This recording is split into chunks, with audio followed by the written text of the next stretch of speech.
Welcome to Conversations. I'm Muqtadar Khan, your host. Today I'm going to talk to you about a big forthcoming speech by Donald Trump, the President of the United States, at 9 p.m., in which he has said he's going to make a big announcement about Iran. I don't know what big announcement he's going to make other than to say that he is ending this war and is planning to de escalate or withdraw from this because there is no other big announcement to make. There has been no resumption or shall we say, any formal dialogue that he ended with this war. They were having negotiations in Geneva, which were being moderated and mediated by Oman, and then the United States attacked Iran, even as Iran was agreeing to many of the conditions that Donald Trump wanted. And I will talk a little bit about that. But the first thing that I want to say is that Donald Trump has made two different announcements. Okay, they seem to be everything he says is quite contrary. So we should not be surprised that there seems to be some internal contradiction in his logic. One statement that he has made is that this war is going to end in 2 to 3 weeks. Well, the war has been going on for 4 weeks. He said it would be over in 4 weeks when he started off. And now he says 2 to 3, 4 weeks. So we're talking about 1 more month. So what does he hope to accomplish in this 1 month? We don't know. I'm assuming that he will say that we have achieved a lot of our goals, and there are some stuff that I need to accomplish in this 2 to 3 weeks. He is obviously not going to be able to compel the Iranians to open the Strait of Hormuz. And so what he's going to do is he's going to say, we're going to destroy a lot of Iran's conventional capabilities. We have already sunk a lot of his Iranian ships. We will sink whatever is left. We will destroy more of Iran's launchers. Also destroy the ability of the Iranian regime to, I guess, resist and suppress the protesters, because Israel has been targeting a lot of police stations in major cities and also targeting various, I guess, institutions of IRGC and Bazid, their internal security partner. So maybe they'll continue with that unless Donald Trump still wants to, he has been accumulating and amassing soldiers in the Middle East. And even as this talk of peace process, of negotiations, of ceasefire, probably ending this war in 2 to 3 weeks, the Pentagon continues to send more and more military assets into the region. At the rate it is going, it will have 17,000 new soldiers in the region, and some of them are supposedly specially trained paratroopers who have been practicing on how to capture islands. So there's also this possibility that Donald Trump might decide to attack and capture some of the islands, either in the Strait of Hormuz or the Karg Island itself. So it's not very clear. One of the, shall we say, characteristics of this war of Donald Trump's is that it has been, shall we say, the most prominent aspect is its lack of clarity, lack of strategic clarity, a lot of pomposity, a lot of big talk, and very little deliverance. Iranian regime was supposed to be removed by now. It was supposed to have collapsed. The masses were supposed to rise in opposition.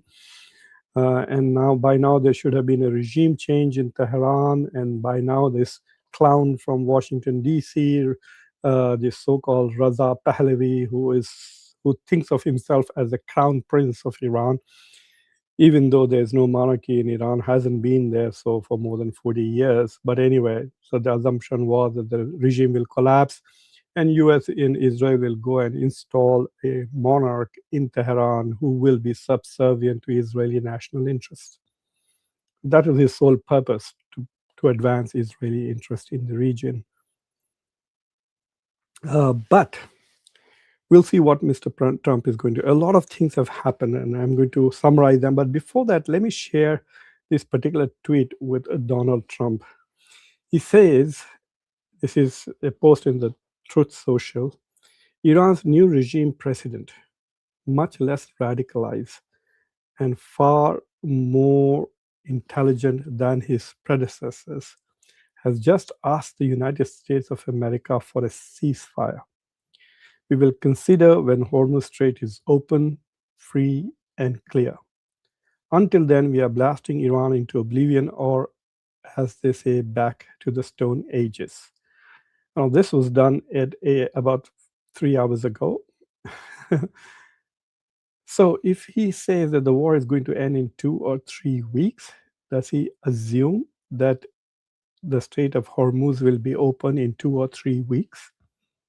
Obviously not, because he has also made statements saying that the United States is going to end this war regardless of whether the Strait of Hormuz is free and open or not. The United States does not get any oil from the Strait of Hormuz. There are other countries that get, like China, India, many other countries. And he says those countries should go and open the Strait of Hormuz if they want that oil to come through. And I'm sure those countries will probably go and negotiate with Iran and come to some understanding. As Donald Trump himself says, that the new regime in Iran is much more reasonable and rational. But look at this.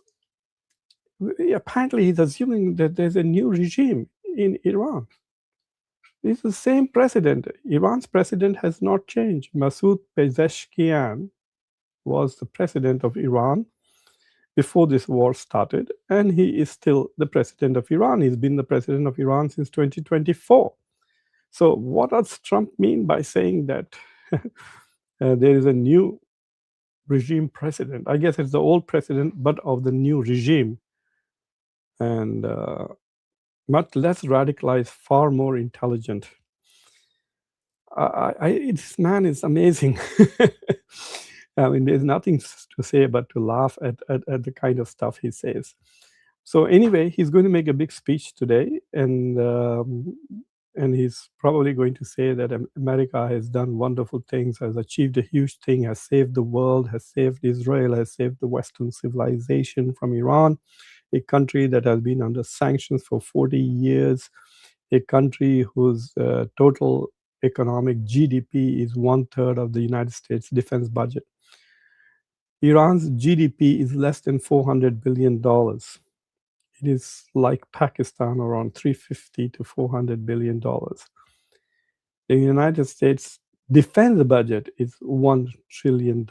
The Israeli economy is 1.5 times bigger than the Iranian economy at around $600+ billion. So a country with such a small economy, which is under severe sanctions, cannot buy this, cannot buy that, etc. And in spite of that, the United States has struggled to defeat it over a period of God knows what, 4 weeks. Yes, they have done a lot of damage. There is no doubt about it. And they have probably destroyed a lot of Iranian military assets, industrial assets. They've destroyed schools. They've bombed universities. They've killed several Iranians, more than 2,000 Iranians. By some estimates, more than 3,000. By some estimates, up to 6,000. Most of them civilians. And of course, they have decapitated the leadership. They have killed a few leaders, including the former Wilayat al-Faqih, the supreme leader, whose son is now the supreme leader, who has been quiet for a while, hasn't said anything, and has not shown himself. Apparently, there are some rumors that he's probably in Moscow getting treatment because he was injured in a bombing attack. So Donald Trump now is going to make this big grand speech. There's another thing that is going on in the United States. The Supreme Court is going to hear oral arguments with regards to the birthright citizenship issue today. The birthright citizenship is based on the 14th Amendment of the United States Constitution, which essentially says that if you're born in the United States, you become an American citizen. And there is being an attempt. So what happens is there are some people who have exploited that. For example, people come here on vacations. When their wives get pregnant, they stay here, and then they have their baby, and the baby becomes a US citizen. Then they go back, and later on the baby then becomes a sponsor, and then people come back. So people feel that they have millions of people have exploited this birthright citizenship. There are people who are here as students and then they have kids and so on and so forth. So there are many such situations where they feel that, and of course, we are living in an era of white and Christian anxiety. They feel that the white population is decreasing in the so-called white world. Christianity is also going back, and Islam and other religions are beginning to dominate the West. The recent victory by Zohan Mamdani in New York, and so it just drives some, shall we say, ethno-nationalist, white supremacists absolutely crazy that some of the greatest cities in the West are now governed by children of immigrant Muslims. Zohan Mamdani in New York, and Sadiq Khan in London, for example. And so they are now getting worried. So they feel that the countries are, changing in a drastic way. And so this white anxiety, this white Christian anxiety is driving some of these rules. So there's an effort being made to roll back population of foreigners in this country, deportation, mass deportation, and in some places, they are even giving financial incentives. Just day before yesterday, the president of Germany, for example, Chancellor of Germany, Merz, announced while standing with the president of Syria that 80% of the Syrian immigrants who came to Syria from Syria to Germany after the civil war started in Syria will go back now. So they're just going to keep the doctors and engineers, and the rest have to go back. So there is this fear that there is a demographic shift taking place because of mass migration. So Donald Trump is going to talk about that. There's what he's trying to do is essentially unconstitutional, like the tariffs, and the Supreme Court chucked it away. But he's trying to say that unless both your parents are citizens, you can't be a U.S. citizen if you're born in the U.S. Yeah, some people were joking that perhaps that would make Marco Rubio a non-U.S. citizen, so he should be deported too. But the example that Donald Trump has given is there's this billionaires. Apparently, there are some Chinese billionaires who are having hundreds of children through surrogate. So they're having many kids in America who are the American citizens. So there's some guy who is from Guangzhou who runs a tech company. He's a billionaire, and apparently he's having many kids in the hope of having several sons who are American born, who will inherit his empire. But there's a problem there, because if you are having children with American citizens, even if he's Chinese, but if the women who are giving birth to his children, if they are Americans, then those children will be American, even if the Supreme Court rules with Donald Trump and says that, okay, the parents are illegal, or migration, like temporarily here, they're just going through or on a vacation. So either they're here illegally or temporarily, then that kids will not be citizens. But if they're born to American-born citizens, right, then how can he block that? So that is a red herring. He's just trying to make people feel angry, and he's trying to put some pressure on the Supreme Court judges. And we'll see what happens with that decision. So today's speech at 9 p.m. that Donald Trump is going to give is probably, there's a pretty good chance that he's going to declare that we have won the war in Iran, we have achieved everything, we have obliterated everything.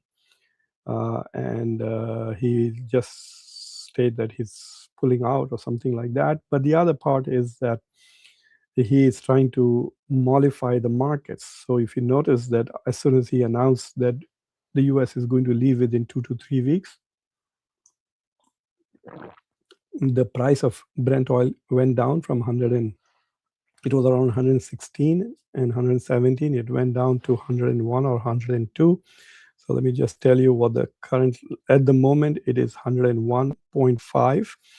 And the Dow Jones index and the S&P index, everything is up. So the stock market is going up because they feel that the war is ending. The Russell 2000 is up by 1.5%.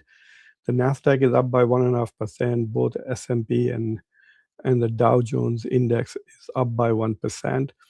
This is trillions of dollars of wealth being generated, I guess, on the stock market. So the Dow Jones index is still at 46. It was around 4950 when the war started. But there are two other things that are very important. One is inflation in the United States, which before the war was less than 3%. It was around 2.5, 2.7. And now it is going to go over 4. That is inflation in the United States. And that's a big issue because that deals directly with affordability and quality of life and cost of living. And the second thing is the price of gas, which drives inflation, is amazing. It has gone up by $1. So right now, gas at the pump is over $4 across the country. Diesel is more than $5.50 per gallon, and it is most of the industrial side of the manufacturing, etc., depends on diesel, not on petrol. So in many ways, Donald Trump has dealt a blow to American economy. And even if the war stops in the 2 or 3 weeks, and it takes another month for the oil markets to stabilize, etc., what you're going to see is that the United States GDP in 2026 is going to grow at a much lesser pace. There will be a decline. Definitely, they may not be negative GDP if the war stops in the next 2 weeks or even now. But you will see that the growth will be far less than it was predicted just in January. And besides that, I think the job growth will also be hurt. And so Donald Trump will have very little positive things to show by November come midterm. Already 36 members of his party who are in the House have decided not to run again. They are retiring from politics because they see no path to victory. And I'm not very sure that he will be able to entirely mobilize his own MAGA base because he has broken all promises that he made. He said, I will release the Epstein files, and all his administration has done is drag its feet and try its best to hide people who could be accused of pedophiles. Not one person has been arrested to date, while everybody seems to maintain, even in his own administration, that more than 1,000 underage girls have been sexually exploited in the country. Can you imagine more than 1,000 underage girls being sexually exploited and no one is yet arrested in this country for that? And then he promised repeatedly during the election that there would be no new wars, no regime change wars, no wars in the Middle East, no forever wars, and we seem to be one in one. Yesterday, some Republicans who are on the House Armed Forces Committee, I did testify to that committee once on the Iraq War. So in the closed session on the Pentagon's briefing, they came out very angry and very upset that the Pentagon's plans seem to be completely different from what Donald Trump has been telling the public. And they are really frightened that Donald Trump is going to have a ground invasion, and something that Iran is really looking forward to. Now, as far as negotiated settlement is concerned, because Donald Trump has announced that he's leaving in 2 to 3 weeks, all Iran has to do is to sit quietly for 2 to 3 weeks, and then this war is over. They don't have to negotiate. They don't have to make any concessions. They just hold on to the Strait of Hormuz. They will do as much damage as they can to some of the countries that are very close to the US, such as Saudi Arabia and UAE. And that's it. 3 weeks later, Donald Trump leaves and Iran survives. Iran will have a massive strategic victory. Right now, they have 3 things which are driving, they seem to have an upper hand, or rather 4 things. Number 1, they're holding on to the Strait of Hormuz. Number 2, Trump has lifted sanctions and they're selling oil freely at market price. Number 3, the regime has still survived in spite of all the efforts from Israel and the United States. And number 4, there's so much confusion in Donald Trump's head as to what he really wants to achieve here. And in a way, Iran has also dealt a blow against NATO. The refusal of NATO allies has really, really frustrated Donald Trump, and could be one of the reasons why he is so serious about leaving in this war and ending it because he's not getting any support from the European allies, and even the Gulf countries are refusing to participate in offense. Even Israel, for whom this war is being fought, there was absolutely nothing in the US interest to go to this war. There was no immediate threat to the United States. This was the general and broad understanding of the US intelligence community. This is a war of choice and primarily in the interest of Israel. And even Israel does not want to put boots on the ground. So only Americans are going to go and die. Europeans don't want to do it. The Gulfies don't want to do it. Israel doesn't want to do it. Trump, if he sends troops, then only Americans will be dying to advance Israeli hegemony in the Middle East. This is an absolute mess.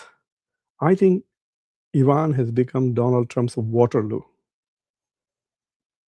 And